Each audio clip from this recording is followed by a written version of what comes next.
are with another Natter That Matters, because all conversations count, those outside of you and inside your own head. And today, outside of me, and hopefully about to get inside my head, is the lovely Mitchell Levy. Hello and welcome to the show.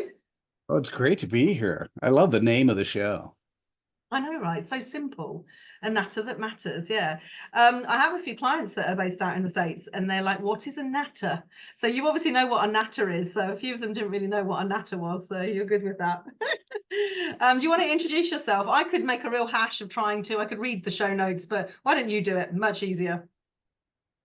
Sure. Well, it depends on your audience. What's interesting, but I'll a couple of things that are relevant because this helps people with the credibility side. I've been in Silicon Valley for 35 years, been happily married for 34, have a 26-year-old son.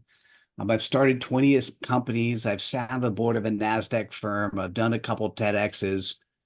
I have published as a book publisher over 750 books. I've written 65.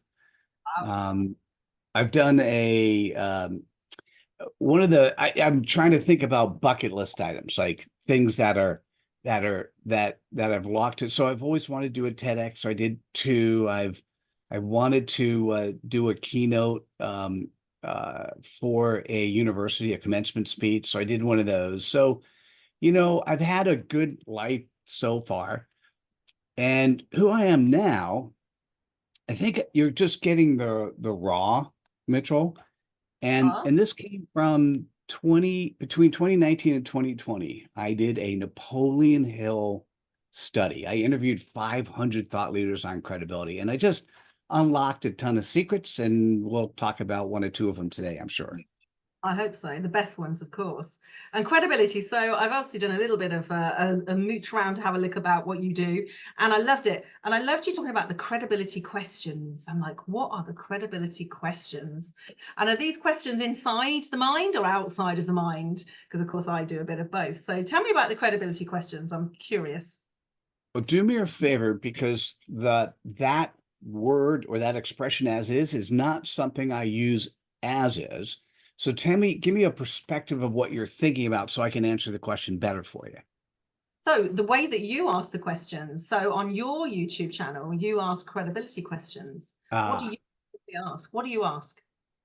So it's interesting. I created on the YouTube channel, I created 5 questions so that the person who's responding can actually answer all 5 questions in 5 minutes. So imagine the ability to really see inside a person in a 5-minute period of time. And that's what the research sort of allowed me to do. And it comes down to, first, let's start with the definition of credibility, and then I'll give you the 5 questions.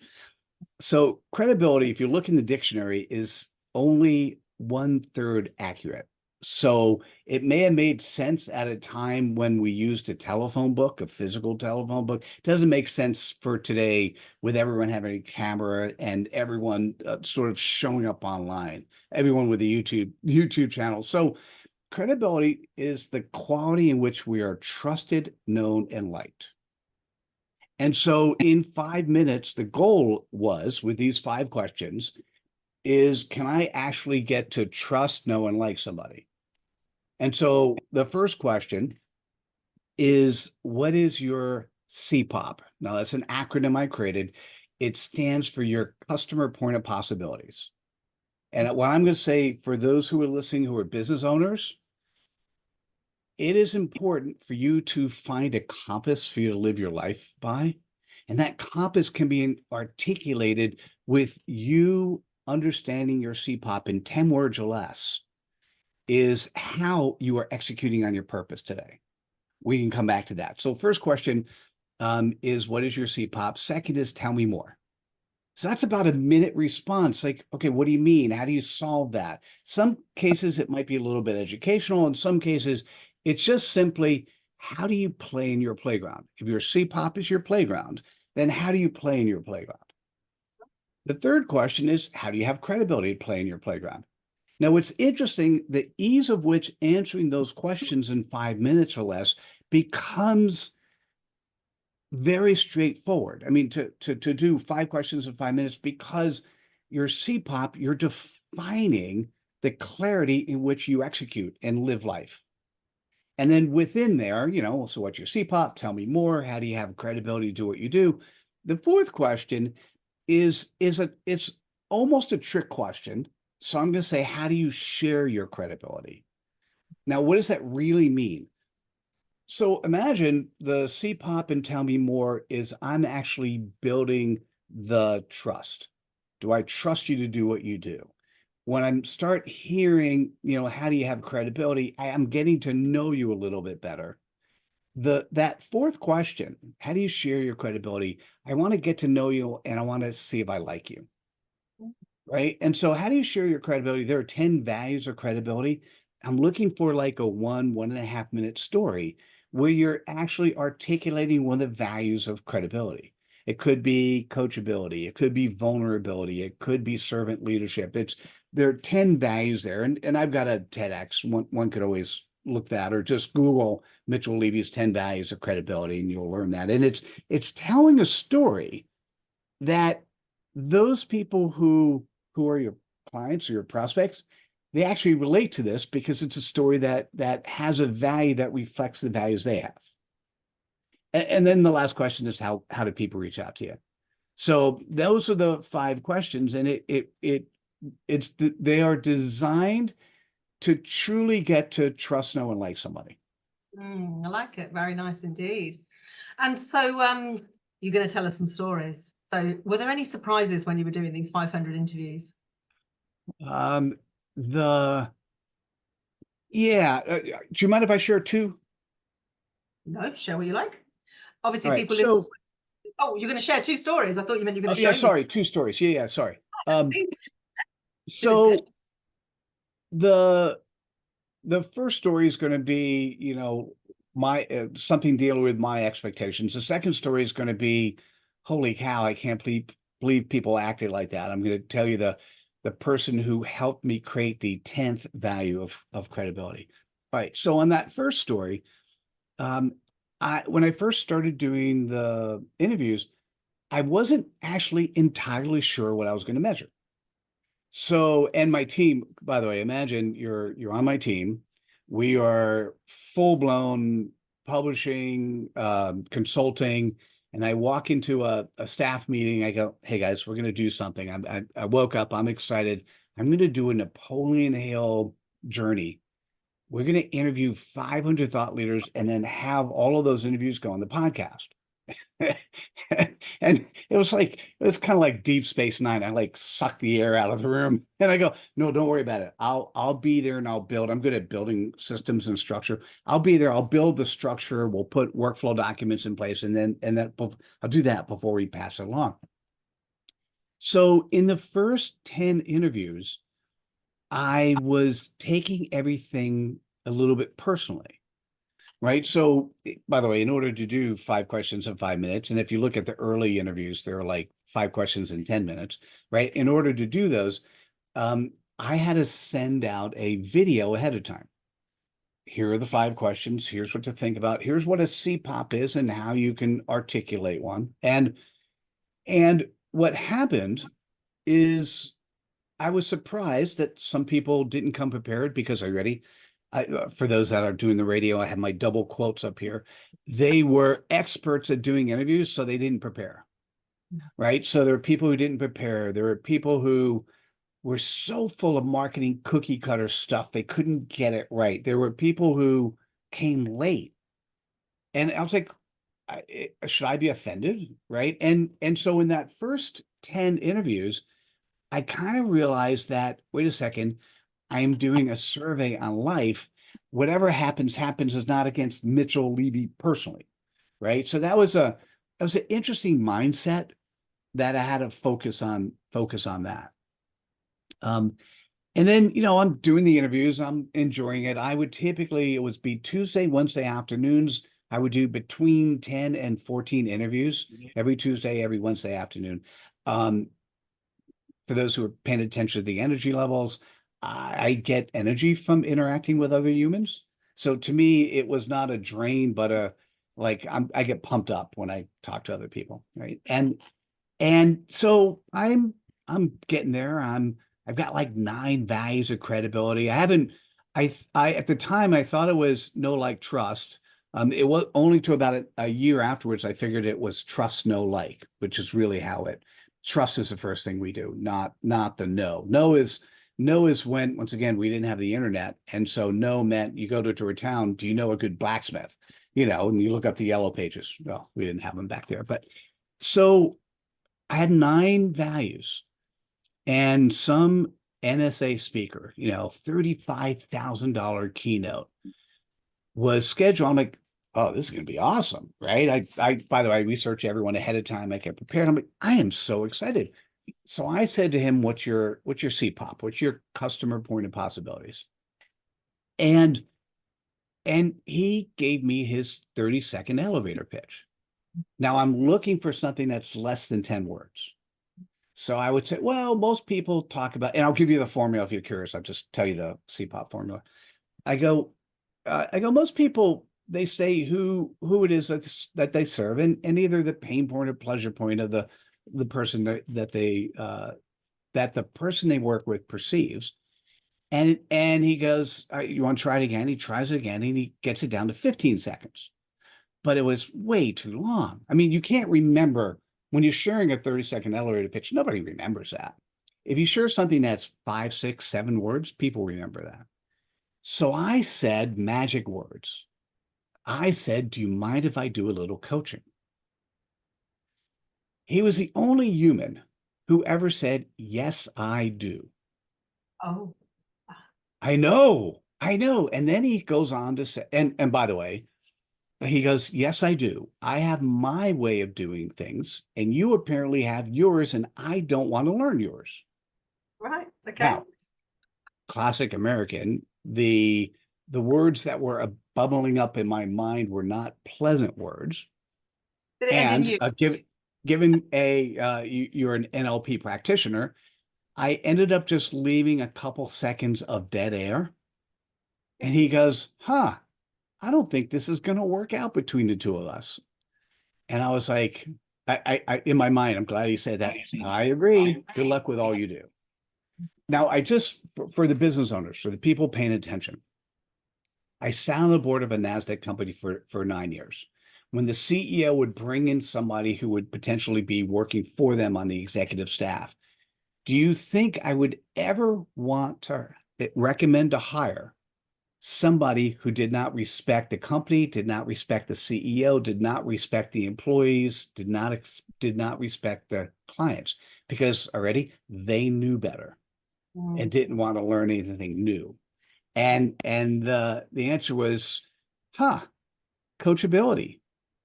I think that's the 10th value of credibility. If you're not coachable, you can't be credible. Really, yeah. That's I remember being in a shamanic retreat years ago, and the shamanic practitioner said, if we believe we know everything, it's a victim state, because actually we are a victim of ourselves because we're not expanding, we're not growing, we're not evolving. And I remember thinking that is great. I would imagine it was, I thought you'd have some stories, because when you're interviewing leaders, because leaders are leaders for a reason, aren't they? They want to lead. They think all their ways are right. So it doesn't surprise me that you butted heads at some point with somebody. So what was your second story? Oh, the first story was that I gave. I could make up another one if you want. The first story was I just going with the flow and figuring out that that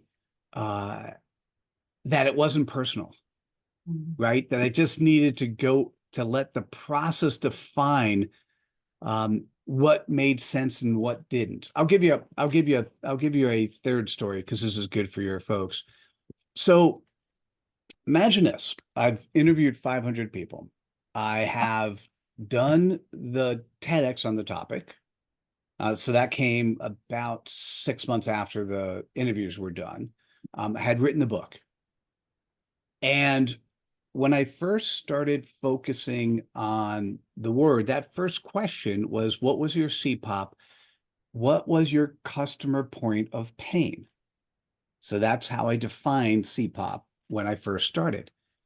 And one of my good friends, I had asked him if we could record the entire session of me helping him define his Cpop. And he said, oh, absolutely. A guy by the name of Raji Sethi. He goes, oh, absolutely, Mitchell. So we did his Cpop, and normally it would take him 10, 15 minutes to explain himself. And we got it down to, 6, 7 words. His Cpop was game changers looking for their secret sauce. Right. He was like, oh my God, Mitchell, this is amazing. And I said, well, why don't you play around with it for a week or two, and then we'll get back and talk. And when we got back to talk, here's what he said. He goes, Mitchell, I don't care what you call it, but I'm calling it customer point of possibilities. Now, once again, 500 interviews. I ingrained Cpop, customer point of pain, did the TEDx, did the book. Everything was focused on customer point of pain. And literally somewhere between 2 to 4 seconds, I go, Raj, you're right. It's customer point of possibilities. And there is coachable right there, Mitchell. That's exactly it. I'm like, what's spent is spent. What's done is done. Somebody came along and just like open up the gates into understanding and learning. I'm like, I can't believe I got it wrong, and doesn't matter. You got it right. So, well, they're the two halves of the brain essentially that make decisions. We've got them moving away from pain and towards possibility and pleasure.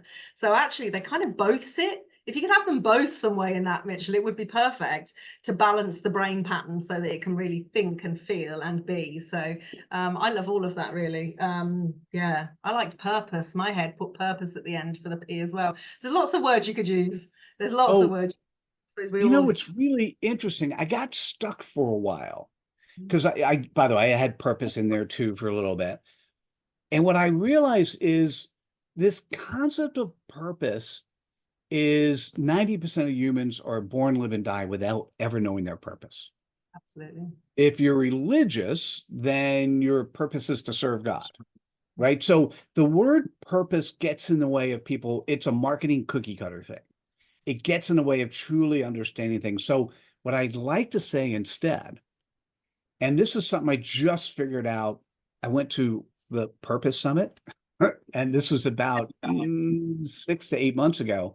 And at that time, I realized something really vital, that the Cpop is where one is executing on their purpose today. Okay, I like. Okay. Right? It's like, oh, got it. Because that one is because you could change where you're executing on your purpose tomorrow without actually really knowing what your purpose is. And so it's a little bit easier for people to wrap their arms around and doesn't step in a bunch of the landmines that people have walked through life with. Well, and that's why it changed then, because when you were working with your Cpop originally, it would have been about the pain points. Now it's about the possibility. So yours has changed because it's upgraded essentially. Well, it's a little bit of both. It depends on the person and it depends on the audience. Yeah. For some audiences, it is pain.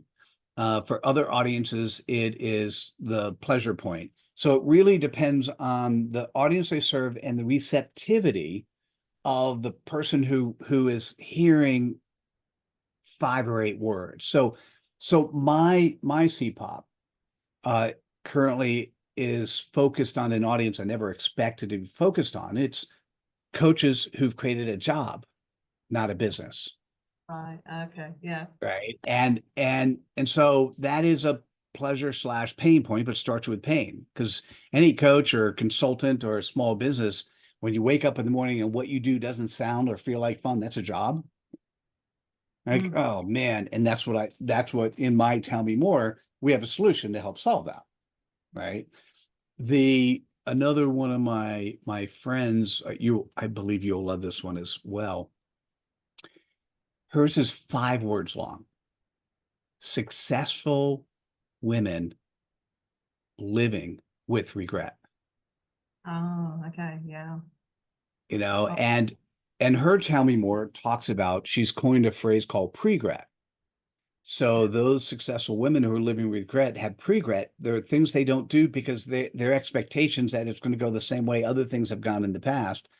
And she, once again, so it's interesting. Think about my 8 words or her 5 words. you actually have a really clear understanding of, well, what's the playground they play in? A lot of people, this is a real struggle for most people. I'm so pleased you're talking about this today. It's a real struggle as to what I say I do, is what I say I do, who I say I am. I spend most of my time, and you do by the sound of things, with people trying to work that out. And very often they're trying to they talk about the thing they do rather than the higher purpose, the higher, bigger picture, the kind of more overarching mission, the vision. They'll talk about who they are. So yeah, it's great. So I'm seeing your books behind for those that can't see. Credibility Nation is the one that's really standing out to me because we're talking about credibility. What's the book about? I mean, I know it's got a great title. I love the title, by the way. What are we going to learn in that book when we buy this, which I'm assuming is on the website, which is below here. You can come and find Mitchell Levy on his website. What am I going to learn from that book? So it is the both the methodology and approach and learning that came out of interviewing 500 thought leaders on credibility. Right, And okay. it good news, it's got great content, and whenever I think about it, I'm like, ah, man, it needs an update, because I learned a lot, in the since I've done the interviews. But it really is, if you think, if you're walking through life going, man, there must be a better way. There's so much marketing cookie cutter stuff out there, and I need to walk away and really find out who I am and how I serve. This book will start asking you the right questions so that you can start thinking about and opening up yourself in such a way where you may actually bring yourself, for those who are do-it-yourselfers, this is enough for you to figure out, how you're executing on your purpose. For those who are done with you people, it's enough to open up the door. Lovely. And so there's 75 books you published yourself, did you say? And then like a ton of others for other people. Did you say Well, you've done? increase that. So almost. So I personally have written 65 books. Five. Okay. And we have, I've got 4 different book publishing companies. I've published over 750. Oh, that's where I've got it all confused then. So you 65 books. So that's a lot of books by anyone's standard, isn't it? That's a lot of books. What are they all about, the same kind of thing, or have you evolved? What's been your journey really? Oh, it's, eh, what I'm particularly good at is recognizing patterns. As an NLP practitioner, this is something you would know very well, right? So is recognizing patterns. And when I recognize a pattern and see it more than once, then I could document it. If I could document it, then I get bored doing the same thing over and over. So if I could document it, then I got to hire someone else to do it. So when I first started my book publishing companies, this was back in 2005. I'd written a book for a large New York publisher, back in the early 90s. And when I started my book publishing company, I just thought, well, I want to make it easier. At the time, it wasn't very easy to write books. And so every time I'd come up with a new model, so for instance, I have a model called 42 Rules. The 42 Rules series is 42 500-word articles. So if you've been blogging, the book is potentially mostly done. I have a book series called Think Aha, which is 140 bite-sized quotes. Twitter as a focus, right? I have a book series called Happy About, so you can be happy about things. So every book series has a methodology and approach to make things easier. And, I had to be a guinea pig myself, right? So every time I'd come up with a new series, I would do anywhere between 1 to 15, 1 to 20 new books. Because I'd want to test drive and make it work and improve the process. I love that. And so when people find you to help them to publish their book, what kind of, where are they at in their journey then? Are they just, oh, I've got an idea, or are they know exactly what they want to say? Do you help them with that, or is it the process you give them? Well, I'm going to say, we'll step back and say, when most of the time when people are the audience I serve now is I have a small part of my business. 10% of my time is on the book publishing side. So I'll answer your question. 10% of my time is on executive coaching. And typically that is, I'm a Marshall Goldsmith 100 coach and are certified in stakeholder centered coaching. Typically it's CEOs of companies between 5 and 100 million. And the 80% of my time is on building a methodology and approach so that coaches, consultants, small business owners with typically 1 to 2 primary rainmakers, they actually have a methodology and approach. So that's really where I'm spending most of my time. Now, to answer your question, the concept, whether it's a book or a speech or anything you do, everything evolves around the Cpop, your customer point of possibilities. If you're going to do, when somebody would come to me with a book title, they would say, hey, Mitchell, here's my title or here's my manuscript. Is it good? And I'd always ask a very simple question. What do you want to achieve with it? You know, and sometimes people say, well, I had to take care of my aging parents. I learned how to do something better that nobody else had to do, and I had to document it. And then my next question is, okay, so what are you going to do with the book? Are you opening up an aging caring facility? Are you going to do anything? Oh, no, I just wanted to put it out there. I go, well, that's a great hobby. That's not a book I want to publish. Right. So for me, because book publishing has become so democratized, anyone who writes a book can do it super easy. So it's become so democratized. If you're going to spend the time and energy to do a book, you have to do it for a reason. The book is not because you're going to make book sales. Even if you do, that doesn't matter.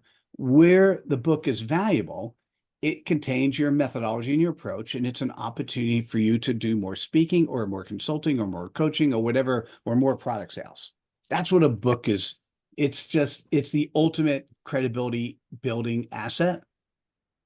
And so when you ask me, when somebody comes to me, first thing is I'm looking for an alignment with the type of person I want to work with. Typically business people, and it's a business person who is using the book to drive more business. The reason my business has now shrunk to 10% on the book publishing side is simply because it's become so democratized. What that means is stupid has taken over. Okay. What I mean by that is you've got lots of people who want to be book publishers and they have just absolutely stupid business models. And it's just really hard to compete with stupid. So people who know me, they trust who I am, they know what I do, they'll end up doing business with me because there are 2 elements of integrity that are part of values. It's your external integrity and your internal integrity. So the people who come to me for book publishing, they buy because they want integrity. I say what I do and I do what I say. And I know that sounds really simple, but we don't really. There are a lot of people who say a lot of marketing cookie cutter stuff but don't deliver. I just deliver. I try to exceed expectations, but I never overpromise. I love that. So what's next then, Mitchell? What's next for you? It's all about clarity. So since doing the credibility research, I ended up selling and trying to get people excited about credibility. If you watch my TEDx, the TEDx is called "We're Losing Our Humanity," and I'm tired of watching it happen. My general thought in life is if we were nothing more than credible to each other, we'd be more humane to each other. The world, however, since the research is going in the opposite direction of what I'd like it to go, and my impact has not been strong enough to change that trend. And about now coming close to 10 to 11 months ago, what I realized is clarity comes before credibility.